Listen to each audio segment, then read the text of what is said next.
Dans un monde désespérant, eh bien, comment garder le goût de vivre, hein? Et justement, le petit moine qui ne dort pas la nuit, eh bien, on peut lui demander comment ce petit moine vit-il le goût de vivre malgré ce monde de désespérance.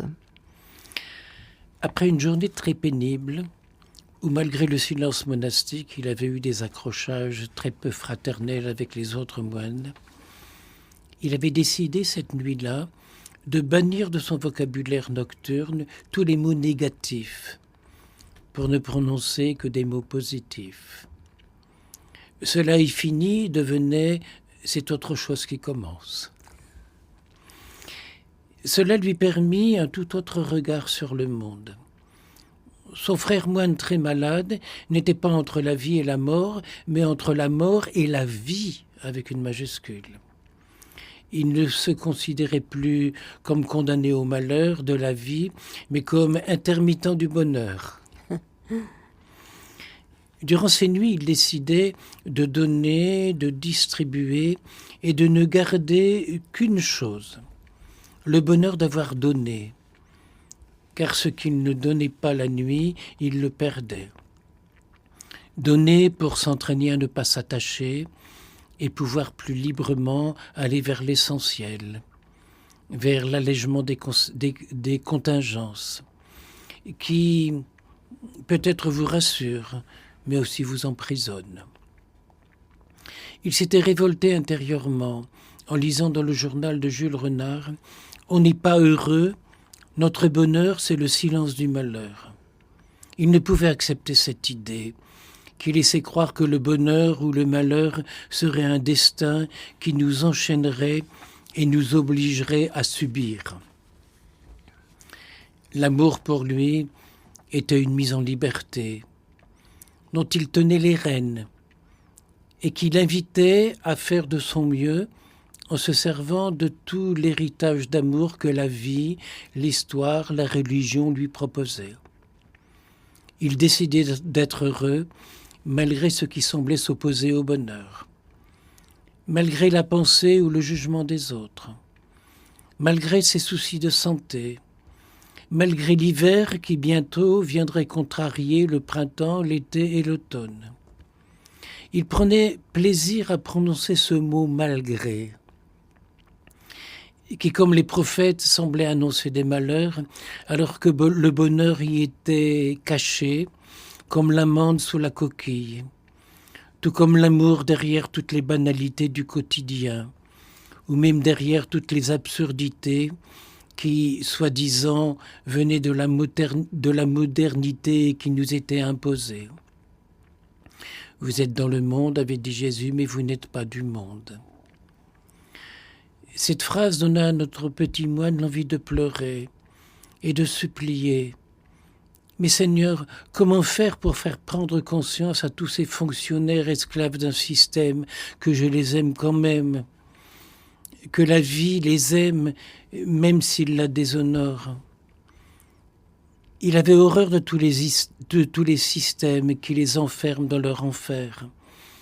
Mais pourquoi n'auraient-ils pas, eux aussi, dans un recoin de leur cœur, un bout de paradis?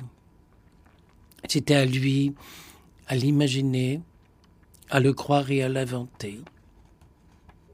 Il avait accueilli récemment un jeune homme, Olivier, qu'il avait aidé dans ses difficultés dans le passé, et qui lui disait que dans son travail, tel collègue, pour qui il avait beaucoup d'estime, était mal jugé par les autres. Et il avait répondu, mais par moi, pas du tout. Mais pourquoi ? Parce que ce n'est pas un bon fonctionnaire. Oui, mais c'est un bon humain. C'est quelqu'un qui donne à lui le droit à son humanité d'exister, qui laisse en lui le goût de vivre et s'épanouir. Aimer l'humain dans l'homme au lieu d'aimer la fonction du personnage. Souvent, lorsqu'on lui demandait quelle était sa fonction dans l'Église, et qu'il répondait moine bénédictin, un silence admiratif habillait ce personnage, d'admiration silencieuse. Il avait décidé de ne plus entrer dans ce jeu, Même si récemment on lui avait donné à l'UNESCO une médaille d'or, il répondait « Dans le village, on m'appelle Chopper, petit père. Voilà le personnage que j'aime jouer, un petit père de rien du tout. » Oui, la nuit, au cours de ses insomnies, il se prenait pour un petit bout d'univers, mais qui, comme morceau de miroir cassé, était capable d'éblouir en renvoyant les éclats du soleil. Ébloui par ces rayons, il cligna des yeux, et vous comprenez que bien vite il s'endormit. Merci, merci Père André-Marie. Merci pour ces aventures du petit moine qui ne dort pas la nuit. C'est toujours... Si je dormais comme les autres, j'ai calculé que dans ma vie, j'aurais eu 24 années de vivre en moins que ce que je vis.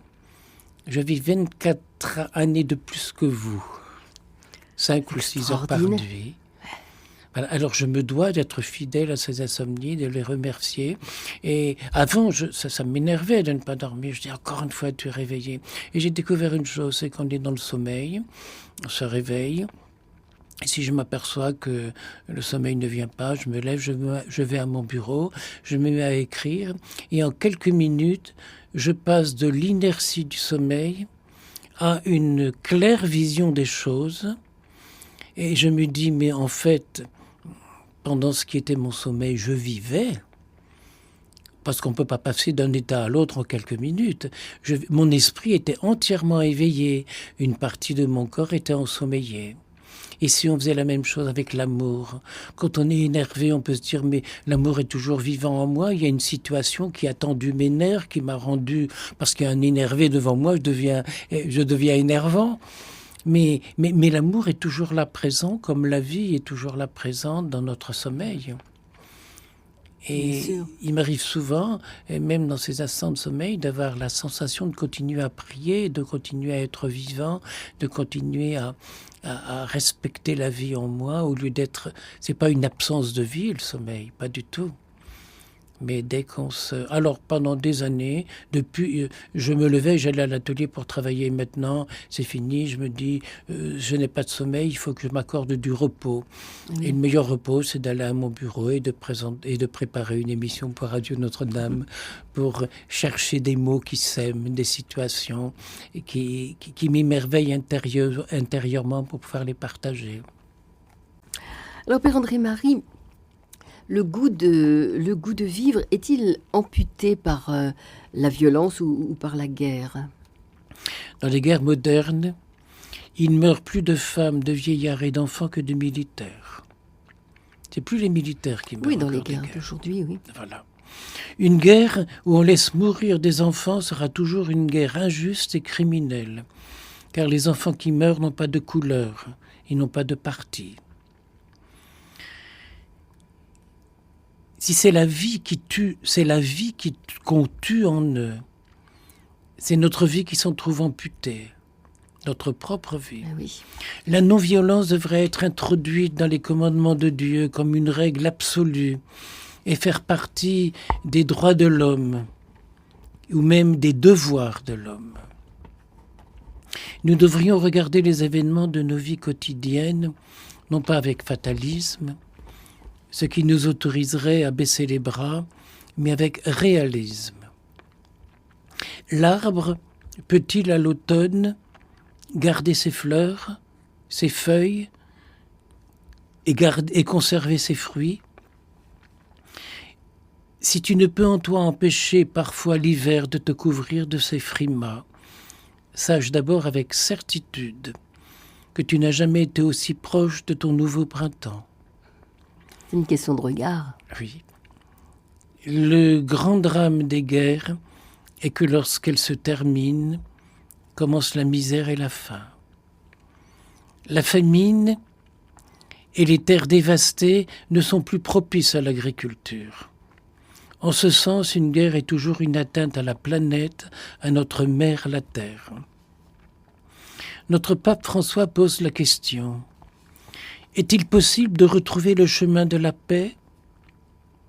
Pouvons-nous sortir de cette spirale de douleur et de mort ? Et le pape aussitôt répond « Oui, c'est possible à tous ». Et je voudrais que dans toutes les parties du monde, nous crions ensemble « Oui, c'est possible à tous ». Je voudrais, continue-t-il, que chacun de vous, du plus petit au plus grand, que ceux qui sont appelés à gouverner les nations répondent « Oui, nous le voulons ». En regardant la croix, on peut lire la réponse de Dieu. À la violence, on ne répond pas par la violence. À la mort, on ne répond pas par des paroles de mort. On fait taire le bruit des armes et on parle le langage de la réconciliation, du pardon, du dialogue et du goût de vivre en paix. C'est le pape qui parle ainsi et qui nous y invite et le dit avec tellement de douceur, avec tellement aussi de fermeté. Et de simplicité, oui. Je voudrais demander au Seigneur que ce soir, chaque homme et chaque femme de chaque religion crie avec force « La violence et la guerre ne sont jamais la voie de la paix ». Je voudrais que chacun pense aux enfants qui souffrent. La guerre est toujours l'échec de la paix et un échec pour l'humanité. Et comme il est agréable d'entendre le pape dire de chaque religion, Eh oui. le même souhait, le même amour. Et on pense au pape Jean-Paul II qui réunissait à Assise les représentants de 261 religions différentes, non pas pour discuter, mais pour faire un silence amoureux dans la prière. Là est la solution. Oui.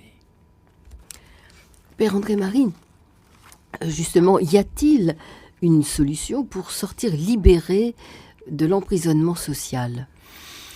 Je crois que la première solution serait de remplacer dans notre langage la notion du « je » par celle du « nous » et par celle du « eux », les autres. Au lieu de toujours voir les choses d'après moi. Je pense comme ceci, je décide que...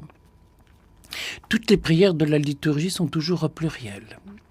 Seigneur, accorde-nous ton pardon. Nous sommes tous les locataires de la même vie. Et si nous l'honorons en la rendant heureuse en nous, elle s'honore de bienveillance chez les autres. La contagion du sourire en est la preuve. La semaine dernière encore, je me trouvais devant plusieurs groupes de plusieurs centaines de jeunes. Et à un moment, je leur dis « Redressez-vous, s'il vous plaît ».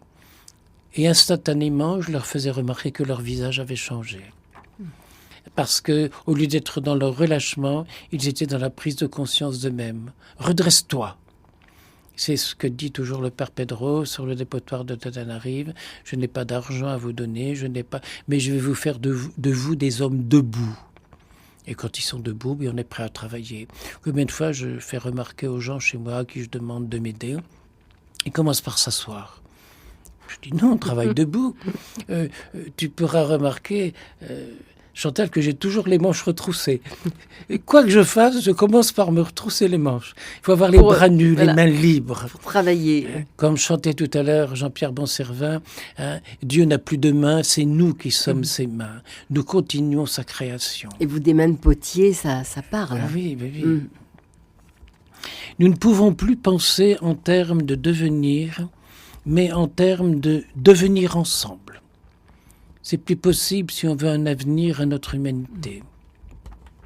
Le monde est divisé par les croyances, les idéologies, les nationalismes et surtout les droits que nous procure l'argent. Mais l'argent devrait nous donner des devoirs et non pas des droits. Nous sommes convaincus que le monde va mal. Tous les hommes politiques en sont convaincus, mais à un niveau intellectuel, à un niveau verbal. Mais pour très peu imaginent que c'est du cœur et de l'esprit que viendra la solution, que naîtra le désir de solution. Parce qu'il faut d'abord désirer les trouver, les solutions. Après, on réfléchit, on discute et puis, bien souvent, la solution vient toute seule. C'est un autre niveau, ça vient d'un autre niveau. Bien sûr. Une action collective positive de restructuration ne peut advenir sans un accord personnel de mise en commun, de bienveillance et de compassion. Cette remise en cause ne peut se faire que maintenant, dans un oui à l'instant qui vient. C'est pas dans l'avenir où un jour ça viendra, non. Le Père Pedro dit, ça suffit, les discours sur la misère. Levez-vous et agissez, faites quelque chose, là, tout de suite, et maintenant. Maintenant, c'est en tenant la main de l'autre dans la sienne. Notre époque se porte mal. Et si on l'aimait, notre époque, au lieu de la dénigrer et de la mépriser, si on cessait de la juger négativement, peut-être que les jeunes auraient envie de la rendre plus belle. Mais c'est à nous à commencer. Notre époque est la nôtre. Personne d'autre que nous ne peut la rendre meilleure. Il ne faut pas attendre un changement des autres. C'est Gandhi et bien d'autres sages après lui qui disaient « N'attendez de changement de la société et des autres que le changement que vous avez d'abord accepté pour vous-même. » Notre époque, rassurez-vous, rien ne dure. Mais pour l'instant, elle est notre époque. Il ne faut pas la lâcher, la mépriser. Tout en osant la regarder telle qu'elle est, peut-être a-t-elle besoin de toi, ton époque. Si nous nous greffions sur l'espérance, sur une attente optimiste à inventer, à nourrir, à laisser grandir et à embaumer, à abreuver de toutes les tendresses que la bienveillance nous inspire. Si notre vie intérieure était plus grande, le monde déborderait d'amour. Mais ce changement ne peut commencer qu'avec nous-mêmes et en nous-mêmes. Parce qu'en nous-mêmes, l'univers appelle au secours. C'est ce que disait le Saint-Père tout à l'heure, un SOS devant la déshumanisation. Alors à chaque fois qu'on peut accorder à quelqu'un un sourire, un geste d'amitié, quelquefois un silence de patience, on réhumanise notre société. L'univers demande que notre conscience se purifie de plus en plus pour que nous arrivions à un état de paix et d'amour. Un état est une façon d'être stable, dont rien ne peut nous déloger. L'échec ou la réalité est en nous, car chacun est dépositaire et locataire de son histoire, mais aussi de l'histoire humaine, dont il porte la mémoire et dont il est responsable. J'ai découvert la semaine dernière chez moi dans la chapelle, j'étais avec 5 prêtres africains, des prêtres noirs, et ils me demandent pourquoi j'ai inscrit sur la pierre, on a sculpté dans la pierre, l'expression « blanc grand goût ». Et je leur fais remarquer qu'à cette époque-là, il y a 20 ans, je revenais de Haïti et qu'au cours de ce séjour en Haïti, 200 fois, peut-être 500 fois, même certainement plus, je voyais des Noirs s'approcher de moi et me disaient « blanc, toi tu es blanc, grand goût, j'ai faim, j'ai goût, je voudrais goûter, blanc, j'ai faim ». Et en créole, ça se dit « blanc, grand goût ». Et comme à la messe, à chaque messe, le prêtre dit « prenez et mangez-en tous », pour être bien convaincu que je n'ai jamais le droit de célébrer la messe sans inviter mes frères à un partage, à une distribution, j'ai sculpté sur la pierre « blanc grand goût ». Et je faisais remarquer à ces prêtres africains que « blanc », ça s'écrit B-L-A-N-C. Et quand on enlève la lettre N, quand on en enlève la N, c'est black. Oui. Et ce sont, si 50 000 enfants meurent de faim, c'est 49 000 enfants noirs. Et c'est marqué sur l'autel où je célèbre tous les jours. Merci, Père André-Marie. Voilà, vous nous redonnez le goût de vivre, justement, et l'envie de le garder dans ce monde qui désespère. On voit que l'espérance est là toujours. Oui. Alors, Père André-Marie, le goût de vivre ne peut-il pas s'affadir ou même rancir en nous avec le temps ? Je pense que Tous les gens d'un certain âge se souviennent de la première phrase de la messe en latin.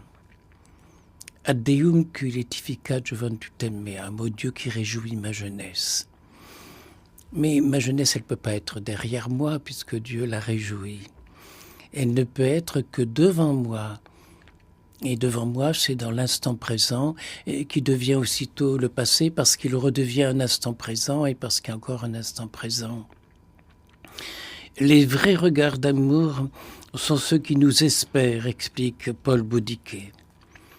Des regards qui espèrent. Les vrais regards d'amour sont ceux qui transforment notre instant présent en attente d'espérance pour l'instant à venir. Car l'avenir, ce n'est pas ce qui va nous arriver, mais c'est ce que nous allons faire de ce qui nous advient. On doit être actif, on doit vivre au participe présent.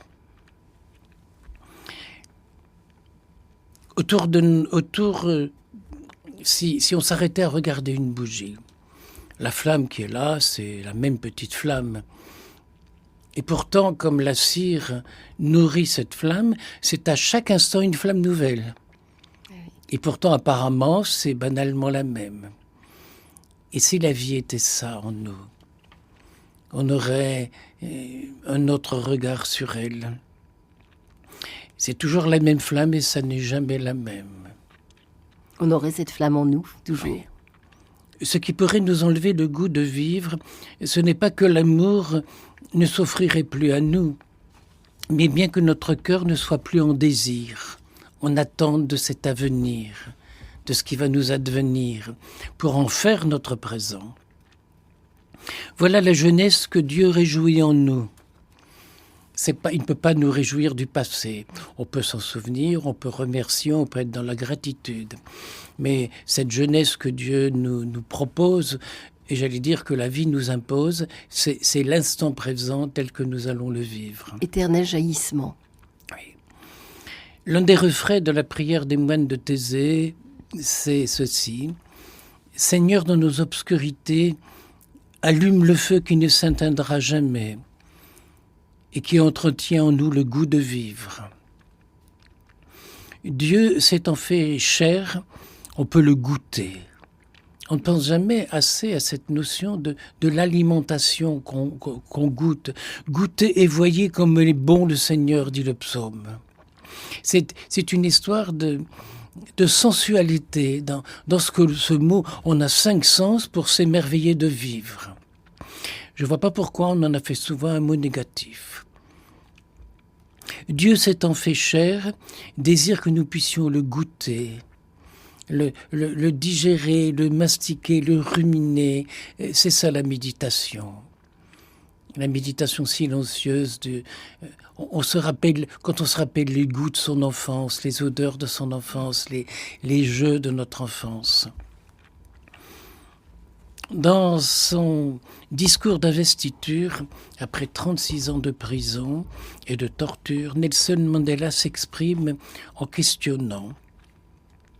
En fait, qui sommes-nous pour ne pas être brillants, talentueux, alors que nous sommes enfants d'un Dieu? Nous sommes nés pour manifester sa gloire. Ce n'est pas le sort de quelqu'un, c'est le sort de chacun. Et quand nous laissons notre propre lumière briller, nous donnons aux autres, sans même en être conscients, la possibilité de faire la même chose. Je pense qu'on ne peut oser dire des choses comme celle-là qu'après 36 ans de méditation dans une prison. Une maturation. Ah oui. Sur ce monde désespérant qui nous entoure, beaucoup de voix sont sans issue. Nous devons porter alors un regard habillé d'espérance. Le dégoût de vivre nous ferait croire, lorsqu'on perd un être cher, que c'est un mortel qui nous quitte, alors que le goût de vivre nous fait proclamer que c'est un immortel qui commence. Voilà le miracle que peut faire en nous un autre regard. Et il faut avoir l'imagination de s'inventer des regards nouveaux. On ne peut que penser à cette magnifique ode de saint Ambroise de Milan au IVe siècle. Si tu perds le goût de vivre, rappelle-toi que Dieu est la vie. Si tu as besoin d'aide, Dieu est ta force. Si tu désires le ciel, il est ton chemin. Si tu fuis les ténèbres, Dieu est ta lumière. Et si parfois la désespérance t'habitait au point de ne plus rien espérer de la vie, rappelle-toi la parole du prophète Isaïe. Je conclurai une alliance nouvelle. Je mettrai ma loi d'amour au fond de leur cœur. Je serai leur Dieu et ils seront mon peuple enfant. Ils n'auront plus à instruire chacun son prochain, chacun son frère, car tous me connaîtront, des plus petits jusqu'aux plus grands. Je vais pardonner leurs cris, oracle de Yahvé. Je ne me souviendrai plus de leurs péchés.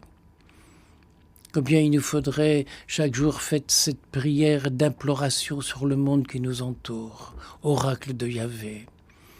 Je leur pardonnerai tout. En écho, le Nouveau Testament nous rassure plus encore. Même si ton cœur venait à te condamner, dit Jésus, sache que Dieu, ton Père, lui, ne te condamne pas. Et Saint Jean donne la raison, parce qu'il est plus grand que ton cœur et il connaît toutes choses. Et nous croyons comprendre, nous croyons connaître un petit peu, alors que Dieu, lui, connaît tout. Si on avait cette humilité de... Les jeunes disent on s'écrase devant Dieu, on s'aplatit, on se fait tout petit. Si vous ne devenez semblable à des enfants, vous n'entrerez pas dans le royaume des cieux. Le goût de vivre se revivifie dans cette certitude qu'il y a au-dessus de nous un plus grand que nous, dont l'amour est infini. Et si, silencieusement, on ouvre les mains et on accueille cet amour, on ouvre le cœur et on finirait par avoir l'odeur du goût de Dieu. J'ai découvert, moi qui n'ai plus d'estomac, que quand on n'a plus d'estomac, on n'a plus beaucoup de goût dans la gorge. Par opposition, mon odorat s'est considérablement développé. Ah oui. À tel point que je sens l'odeur des gens. Il y a des gens que je ne peux pas blairer, que je ne peux pas sentir, que je ne peux pas piffrer. C'est pas au figuré, c'est... Non, c'est au sens propre. On est ainsi fait. Oui. Hein? Et alors, si vous n'avez pas le goût de vivre, eh bien, vous n'avez qu'à respirer la vie. J'ai hier acheté un petit citronnier. Et je me suis déplacé 3 fois cette nuit dans la véranda. Pour le regarder? Non, pour sentir l'odeur de la fleur d'agrumes. La fleur d'oranger, ça sent. Le citronnier et l'oranger, c'est la même chose. Oui. Cette odeur extraordinairement douce. Et ça valait des heures de sommeil. Voilà comment le petit moine qui ne dort pas la nuit... il s'occupe. Il s'occupe, on voit comment il s'occupe, c'est magnifique. C'est merveilleux oui. de vivre. Alors justement, dans ce monde de désespérance, Père André-Marie, l'Esprit Saint peut-il raviver en nous le goût de vivre? Ah mon Dieu, comme j'aime répondre à cette question. Dans l'hymne de la Pentecôte, l'un des dons du Saint-Esprit est recta sapere, goûter juste, avoir bon goût.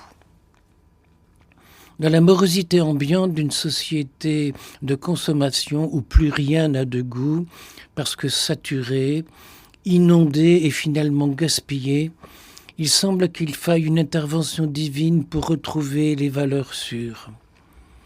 Goûter se dit en latin sapere, d'où est venu le mot sagesse. Goûter juste, je pense à ces grands maîtres que sont les tastes-vins, oui, qui goûtant quelques gouttes d'un vin sont capables d'en dire le terroir et l'année. Ils goûtent juste, recta sapere. Ajusté. Voilà. Oui. C'est ça. Et c'est l'un des dons du Saint-Esprit, la sagesse. Ah oui. Et voilà que le goût de vivre devient une sagesse que les anciens avaient souvent parce qu'ils avaient le temps de vivre, parce qu'ils prenaient le temps de vivre. À l'heure actuelle, on est sans arrêt à regarder sa montre. J'ai plusieurs amis qui refusent de porter une montre parce qu'ils ne veulent pas être enfermés dans le temps. Et combien de fois j'ai remarqué à Madagascar, quand on se déplace dans la nature, sur la route, brusquement on voit plein d'enfants qui se mettent à courir à l'horizon. Et je questionne, ils s'en vont où? Eh ben, c'est l'heure de la rentrée en classe. Mais est-ce qu'ils ont une montre? Ah ben non. Le soleil? Ils savent que c'est l'heure. Oui, Ils savent. intérieurement. Oui, le soleil, la nature, ils c'est le moment d'entrer en classe. Alors ils courent pour ne pas arriver en retard. Et un village qu'a construit le Père Pedro en pleine nature, c'était la Brousse il y a 20 ans. Voilà que maintenant il y a 60 villages qui dépendent de ce village qu'a construit le Père Pedro. 60 villages. 60 villages. Et à la sortie de l'école, à 4h30, 5h le soir, on voit des ribambelles d'enfants comme une toile d'araignée qui rentrent à la maison. Et ça se voit parce qu'ils ont tous une petite blouse bleu clair. Et on voit toutes ces lignées d'enfants qui rentrent à la maison. Et le Père Pedro a construit une infrastructure routière. Dans ce village, il y a 1700 enfants qui viennent en classe, des villages voisins. Et ils viennent à pied Bien sûr. D'ailleurs, il n'y a pas de route, carrossable. Alors que chez nous, il y a des cars de ramassage. Oui. Il ne faut surtout pas que les enfants se fatiguent et marchent. Alors on fait du jogging, mais il ne faut surtout pas que les enfants marchent sur la route. Enfin, voilà.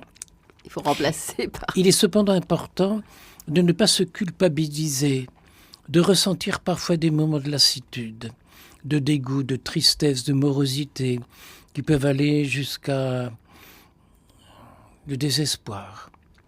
Il ne faut pas se laisser faire. Merci, Père André-Marie. J'aimerais que les prêtres se sentent être des valets de cœur. Des valets de cœur, c'est beau. Mettre au service de l'amour. Être des valets de cœur, être au service de l'amour. Je répète tous les jours que le prêtre, lorsqu'il célèbre la messe, a les bras ouverts. Et quand la messe est terminée, il n'aurait plus les bras ouverts à toutes les misères du monde, à toutes les déchéances, à toutes les... comme le Saint-Père qui dit, notre Église va être un hôpital de campagne, elle est là où il y a la souffrance, là où on ne croit pas, parce que les gens qui croient, les gens qui sont allés tous les dimanches de leur vie à la messe, est-il absolument nécessaire qu'ils aient un curé, ces gens-là?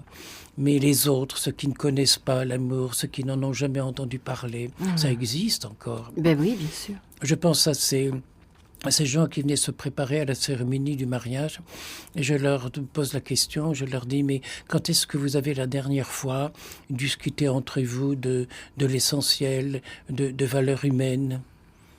Et ils se regardent tous les deux. Bon, on ne fait pas ça, nous.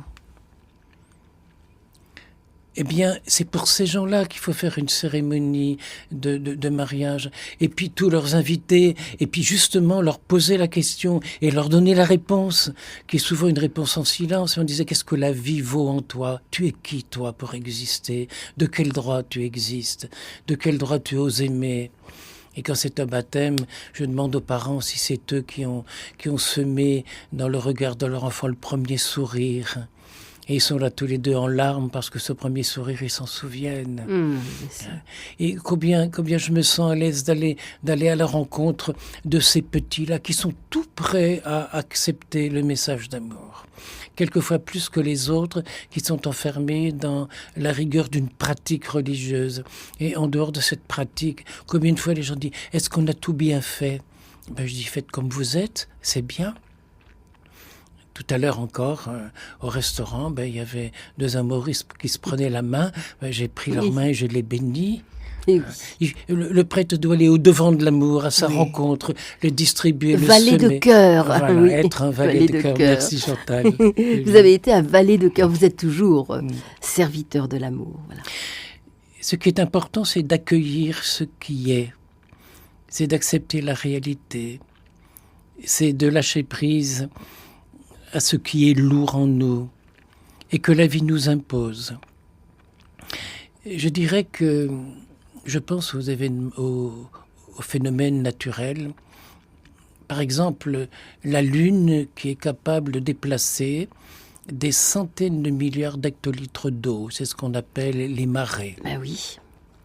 Et des savants ont découvert que dans une tasse de thé, il y a la marée, parce que la Lune fait déplacer tout liquide.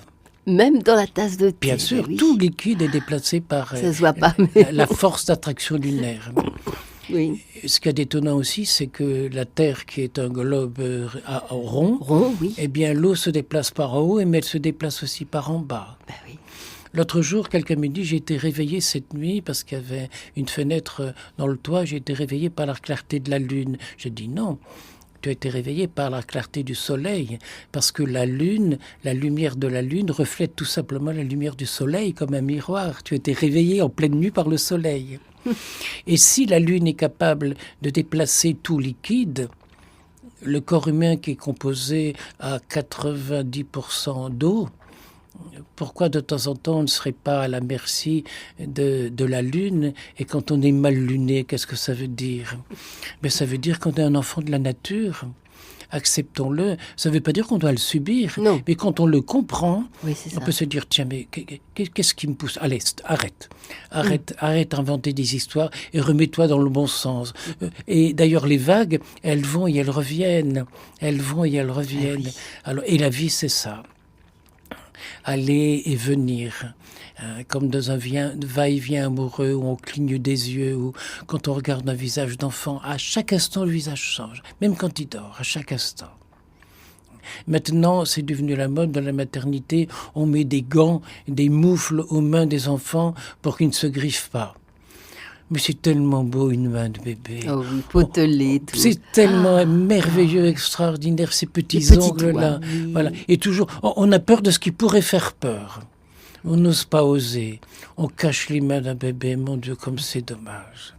On cache la plus belle réalité.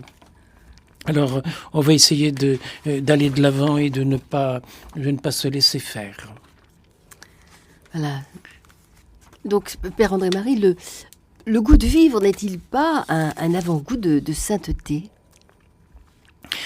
Oui, mais à condition que cette sainteté ne soit pas des statues en plâtre couvertes de poussière dans les arrières sacristies. La sainteté, ça doit être quelque chose de vivant. Que ce ne soit pas des prières à Saint-Antoine pour retrouver ce qu'on a perdu. Cependant, je ne dis pas que derrière ces traditions, ces habitudes, quand on a affaire à des vivants, il ne peut pas y avoir quelque chose d'admirable. Je pense à cette mamie qui m'écrivait récemment en disant « Voilà, Père, j'ai perdu quelque chose auquel je tenais beaucoup. » Alors j'ai fait des prières à Saint-Antoine et je l'ai retrouvé. Mais comme dans l'église de ma paroisse, il n'y a pas de statue à Saint-Antoine, je ne sais pas à qui donner ce que j'avais promis. Alors, je vous le donne à vous pour que vous puissiez, avec ce que j'ai retrouvé, nourrir des enfants qui ont faim. Mmh. Et voilà que ma joie va couler chez eux. C'est ça la foi. C'est ce qu'il n'y a pas oui. le moi, le toi, le nous, mais il y a le nous. Voilà. Il n'y a que ça qui compte. Oui. Et le bonheur va couler entre ma vie et la leur, entre mon bonheur et le leur. Voilà une belle façon de dépoussiérer les statues de nos églises et de leur redonner vie. La sainteté, ce n'est pas la réussite du premier au catéchisme. C'est la pauvreté d'un amour qui continue à souffrir instant après instant, réussite après échec. C'est le pardon demandé de l'amoureux qui croit avoir peiné son aimé. Si les gens savaient à quel point le sacrement de réconciliation, qu'on appelait la confession, peut être un lieu où s'exprime l'amour. Le pape François était étudiant il y a bien des années en Argentine. Et le jour de la fête des étudiants, je dirais de la grande boum qu'allaient faire les étudiants à travers toute la ville, ils allaient faire la fête. Ce matin-là, ils s'en allaient à la fête et ils passent devant une église. Et il rentre dans cette église et il entre dans un confessionnal. Ce n'était pas prévu. Il allait à la fête des étudiants. Et dans ce confessionnal, il a reçu une telle lumière que ça a complètement changé sa vie. Une conversion, on peut dire. Une conversion. Immédiate, oui. Je dirais, il allait à une fête et il s'est retrouvé lui-même en fête. Ah oui. Que ta volonté soit faite. Voilà. Et ça a complètement changé sa vie. Quelque temps après, il entrait au séminaire. Entre-temps, je pense qu'il a été videur dans une boîte de nuit pour se faire un peu d'argent de poche. Il a tout connu. La sainteté, c'est la réponse positive à cette invitation du Seigneur. Venez à moi, vous tous qui peinez sous le poids du fardeau, et moi je vous donnerai le repos. C'est-à-dire qu'on peut arriver à se reposer là où l'instant d'avant on était mal à l'aise. C'est ça la grâce. Voilà. Il n'a pas promis de nous enlever nos peines et notre fardeau, parce que sinon on n'aurait plus d'occasion de grandir. Mais simplement de nous permettre de lâcher prise, de nous retrouver à l'aise avec nous-mêmes. Donc, oui, Père André Mac, alors comment garder le goût de vivre au milieu des mesquineries du monde qui nous entoure? Je me souviens, lorsque j'étais à l'armée en guerre d'Algérie, d'avoir été condamné à 8 jours de salle de police parce que j'avais ridiculisé le règlement en l'appliquant à la lettre. Il faut pas... Voilà. Je pensais que c'était bien de l'appliquer à la lettre, justement, dans ces oui, lieux-là. Non, mais ça ridiculisait les choses. Ah oui, d'accord, voilà. à ce point-là, oui. Le monde qui nous entoure est baigné de règlements. Il est inondé de choses ridicules et absurdes. Sur la taille des œufs calibrés, quand un œuf est trop gros, on n'a plus le droit de le vendre. Une fermière a plus le droit de vendre les œufs de ses poules parce qu'il pourrait y avoir un petit peu de caca de poule dessus, comme si on mangeait la coquille. Voilà le monde dans lequel on vit. La taille des courgettes, la taille des fruits, la taille des pommes est calibrée. Et au Resto du Cœur, on distribue souvent de très grosses pommes parce qu'elles ont dépassé le calibre, on n'a plus le droit de les vendre. Et je pense à ce jeune paysan dont la ferme allait être vendue par les huissiers parce qu'il ne s'en sortait pas. Et quelqu'un lui a conseillé de cultiver des courgettes.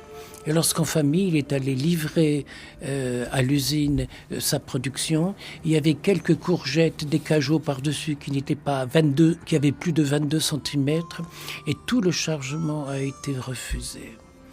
Il désespérait, il était prêt à se révolter. Et grâce à des amis, on est allé jouer de la guitare quand il est revenu au village en larmes. Jouer de la guitare et chanter. Et on lui a dit, on va tous t'acheter des courgettes. Plus cher que tu les aurais vendues. Et on a remis de l'espérance, de la joie. Et puis ses enfants, alors qu'il était complètement désespéré, au nom de normes. C'est une énorme bêtise et absurdité. Oui, alors on va y mettre de l'humour, on va y mettre de l'amour. Oui. Et on va retrouver ensemble, le goût de vivre. Eh bien voilà, un grand merci pour cette magistrale leçon de goût de vivre, Père André Marie.